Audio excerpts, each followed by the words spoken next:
Hello, students. Welcome to my channel, and let us begin with this very interesting lesson, The Alchemy of Nature, written by Raksha Baradia.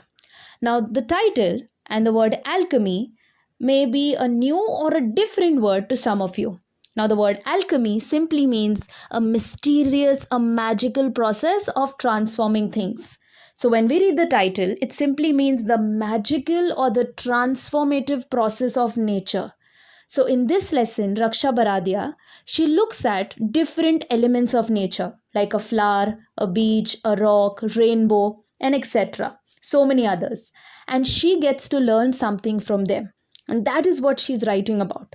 So, from each element of nature, we get to learn something different. Now, this entire lesson will be broken down into two parts. So, today we'll be learning part 1, and the second part, the rest of the lesson, we'll be doing it in the next class. Now, before we jump right into the lesson, let us first read a few lines written by William Blake. To see a world in a grain of sand and a heaven in a wildflower, hold infinity in the palm of your hand and eternity in an hour. Now, when we read these lines, they may appear strange, weird, सुनने में बहुत अजीब लगेगा. That how are we supposed to hold or see the whole world in a grain of sand? How are we supposed to see a heaven जिसको किसी ने नहीं देखा है, supposedly a beautiful place, but वो wildflower में कैसे दिखेगा? How are we going to hold infinity in our palms or eternity, that means forever, वो एक घंटे में कैसे cover होगा? How is this even making sense?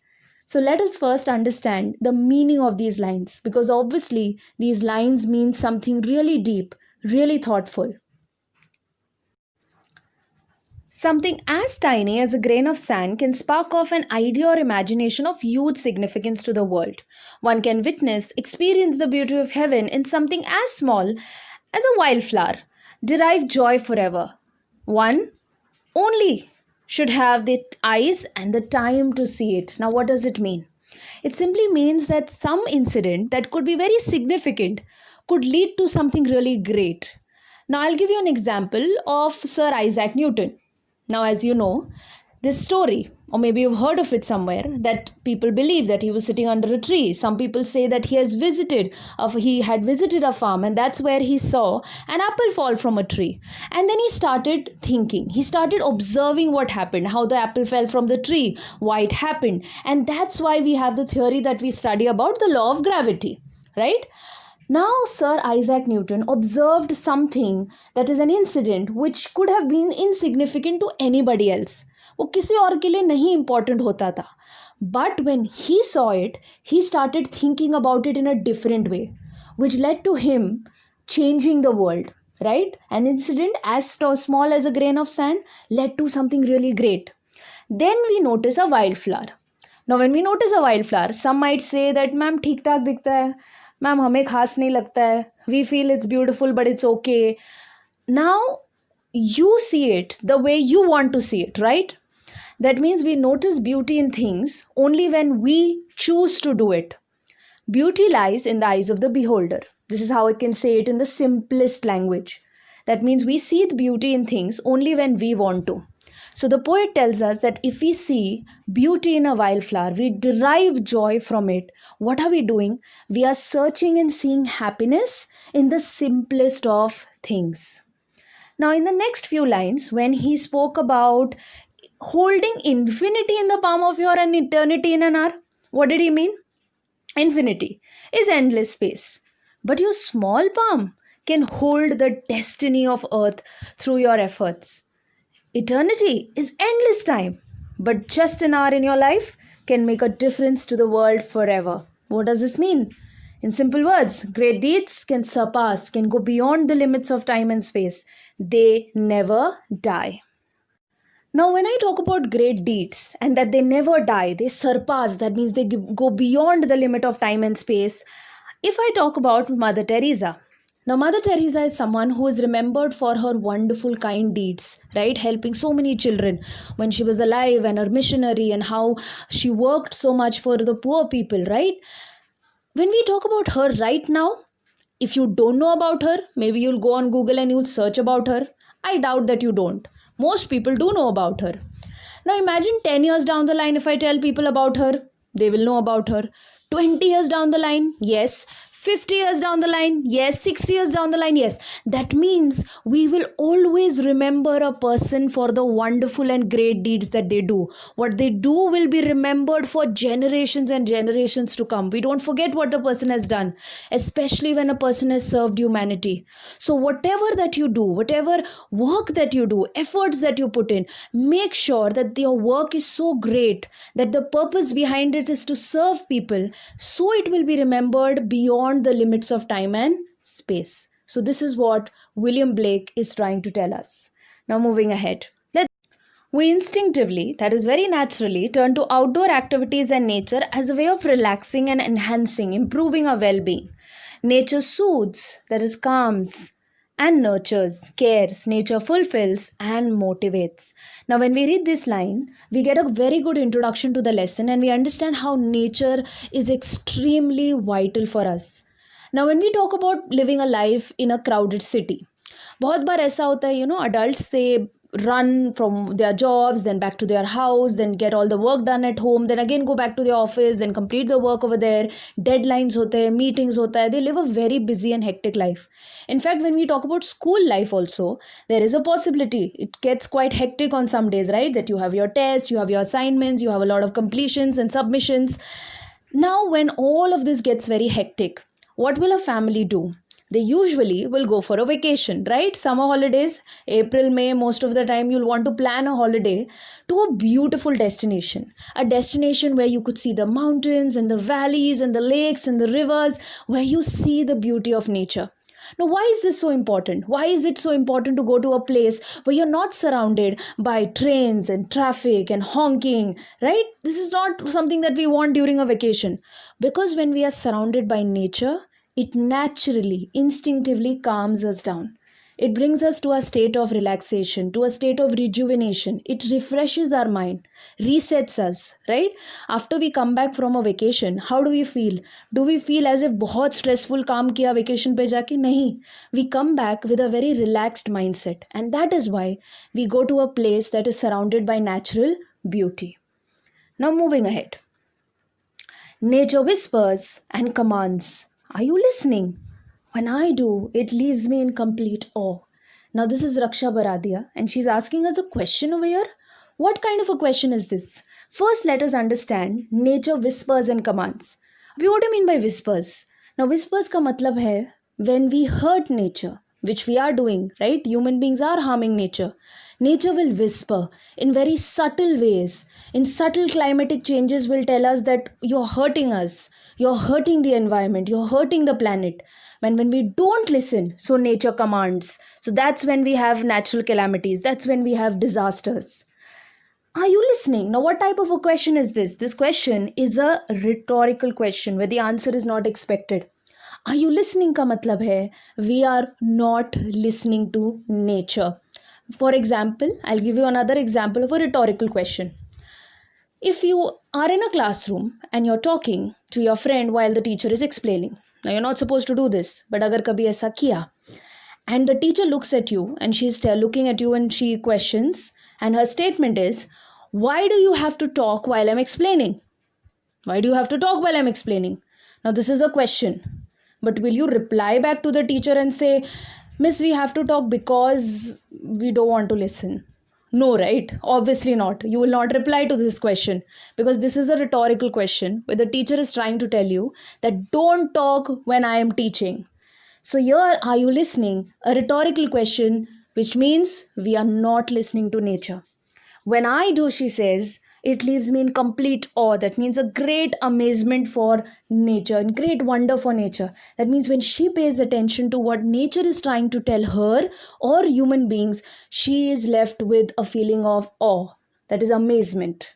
Now, what is nature trying to tell us? Now, if you remember in the introduction, I told you that in this lesson, she's taken different elements of nature and we get to learn something from it. So now let us begin with the first element of nature that she talks about, a flower. We have a hibiscus plant in our garden. Now, when Raksha Baradia is using the pronoun we or our garden, we need to understand that maybe she talks about living along with her family or friends And in their garden, she has a hibiscus plant. Every fortnight, that means in a period of 14 days, a flower blooms on it. That means it opens up, it blossoms. Big, bright, and tender, soft. Through the day, it smiles with the sun and dances with the wind. But as evening approaches, it starts wilting. That means it starts drying, it starts drooping. The morning after, it withers completely, dries up completely, and by evening, it falls and becomes one with the earth again. So it's dead now, the flower has fallen. The flower comes to life only for a day. Yet it does so in full splendor, in a great quality of beauty that outshines the ordinary. What if we too lived our life, however short, to its fullest? Now, here Raksha Baradia is trying to tell us that the hibiscus flower, even though it lives for a day, it shines brightly. So, similarly, in our life, it doesn't matter the number of days, it doesn't matter the quantity of our life. What matters is the quality of our life.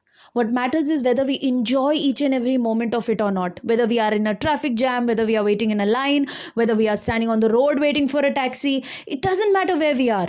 What matters is whether we are happy and positive and enjoying every moment of it. Now, some of you might say that, ma'am, it is not possible for us to be happy every minute and every second of our life. Now, I agree to that, obviously.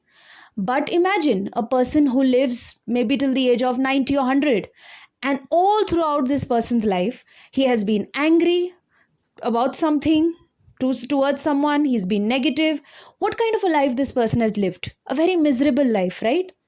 So I know that it is not possible to be happy all throughout your life. But what matters is that you hold on to your happiness no matter what. Now, let me give you an example of this man over here, Nick Vujicic. Now, he is someone who, when he was born without arms or legs. Now, he is a motivational speaker. Now, can you imagine how painful it must have been when he was growing up, when he realized that he was different from others? But still, what did he do? He became a motivational speaker. He motivates people to live life to the fullest. So, if he can do it, then why can't we? So we get to learn from this man's life and the hibiscus flower that the writer talks about, that we too can live our life to the fullest. We can enjoy each and every minute of it. Now, moving ahead to the next one. We went to a rocky beach and saw the spread of the majestic ocean and the rocks alongside, carved, sculpted, and shaped by water. Water is so gentle, rock so hard, yet as the water flows over it every day for years, the rock gives in. It takes the shape that the water commands. Our problems are so colossal. Colossal means very large, very huge, and we are so small. Yet, if we persist. Now, what happens is at the rocky beach, she's probably sitting over there. She notices that how the rocks change over a period of time. Why do they change? It's because of the water that keeps hitting over it again and again, again and again. And the rock gives into water, changes its shape according to water. It gets itself carved and sculpted by water. Now imagine, water is so gentle, rock is so hard, but the rock gives in. That means it gives up. And the water, so gentle, yet it persists. Similarly, in our life, we need to learn how to persist. That means to continue in spite of difficulties. No matter what is there in front of you, no matter how big the problem, how big the giant in front of you, what matters is whether you continue trying or not. So your problem could be your exam. For somebody, their problem could be their business and how to grow their business. For somebody else, it could be winning a race, winning a competition, winning a match, a football match, cricket match, anything, kuch bhi ho sakta hai. But what is important? Persistence. To continue in spite of difficulties. Now we have observed two things that she notices. The first, she notices the hibiscus flower living its life to the fullest. Then she notices how the water, even though it's gentle, it keeps persisting and the rocks give in. So we need to learn the quality of persistence over there. Now here is the third thing. The third thing that she observes. We saw small bits of grass peeping. That means appearing as though they are almost hiding through the small cracks in a concrete pavement. It left us thinking, however impossible things may look, there is always an opening. Now, when we see the grass growing somewhere where life shouldn't exist, that is between the crack on a concrete pavement, concrete made up of cement, pavement is a footpath, वहाँ पे तो life होना ही नहीं चाहिए, कुछ growth नहीं होना चाहिए. But then when we see the grass growing, we understand that even if things appear impossible, there is always an opening. That means there's always a new beginning.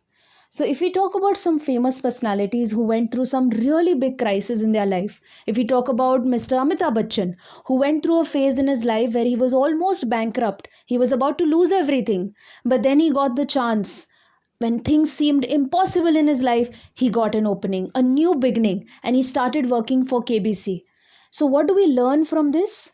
From his life and over here, when we look at the small bits of grass, we learn that no matter how bad things get, there will always be a ray of hope from somewhere that will come into your life. And it could be a new opening, a new beginning, a new start to something different in your life. So never give up. When things seem impossible, don't give up. Now, here Raksha Baradia notices a tree. She says, we saw a tree bare, that means without all leaves or flowers or fruits in the cold winter months. We thought its chapter was over, that means its life was over. But 3 months passed, spring set in. The tree was back to its green majesty once again, full of leaves, flowers, birds, and life.